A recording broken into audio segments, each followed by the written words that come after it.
SSDs, the single best upgrade to any gaming or any spreadsheet shenanigans. But why do they give off so much speed? 500 and above. Why? Let's find out.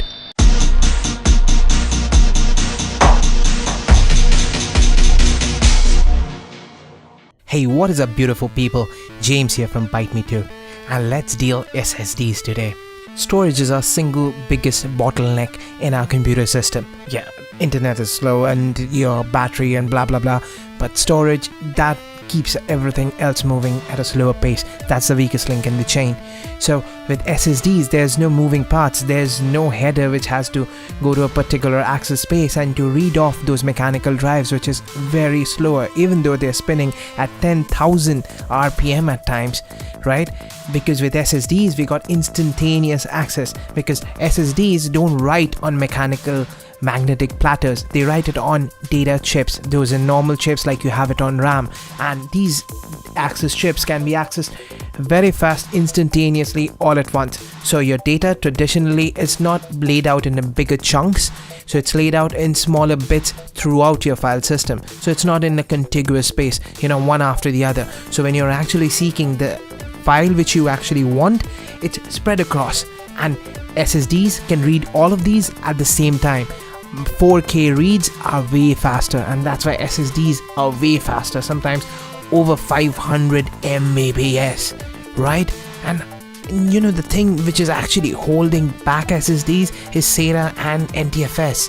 SATA has a 6 Gbps limit, so and it can't theoretically go any faster. So we need a newer system, and we need a newer file system as well, because it's clogging those pipelines, baby. Yup. Compared to mechanical drives, SSD has a pretty low failure rates. Well, they actually wear out.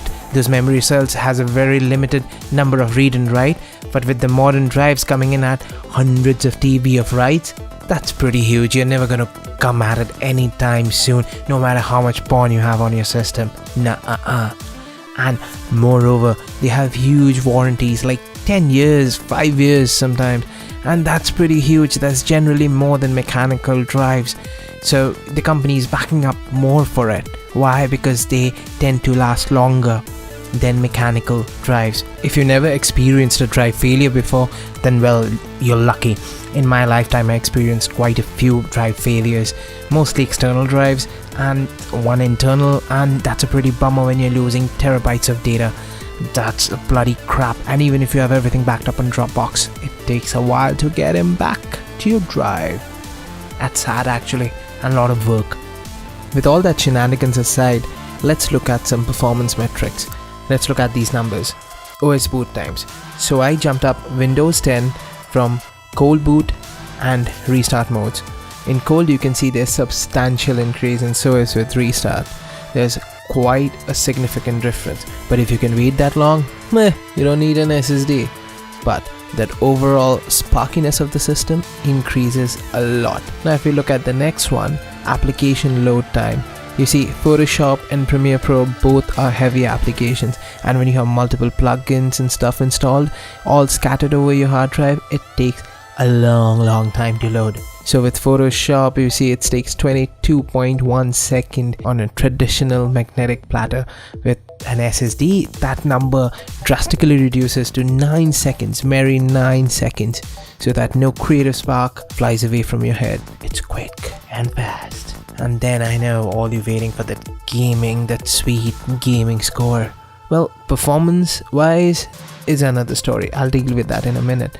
But with the load times, we see a lot of improvement. GTA 5 used to be one of a hell of a game, but starting it out, god, I could make a burger and take a good night's nap before it loaded. 74 seconds, Jesus, it's over a minute it takes time to load. Yeah, if you have the patience for it, it's okay. Else, with SSD, that number drops down to just merry 40 seconds.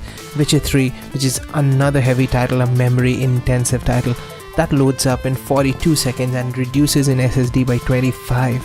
That's a dramatic decrease, to be honest. That's where the performance for gaming ends for SSD. You're not going to get more FPS per se. Suppose you have a very high-end memory system, So if you are running a 1070, 1080 with a lot of VRAMs, you're not gonna see substantial difference in FPS.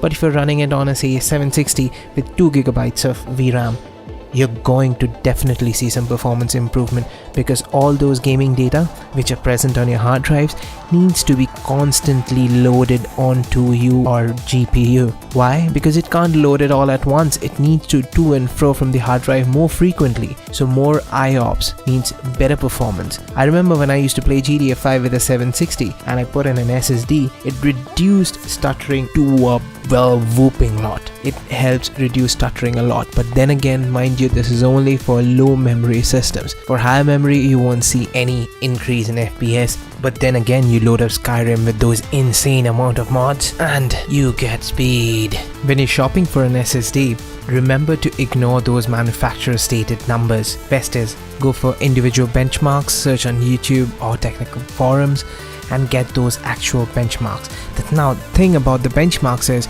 you have to ignore the sequential read and write. You don't need the sequential ones. What you need is the random IOPS, the random input output per second.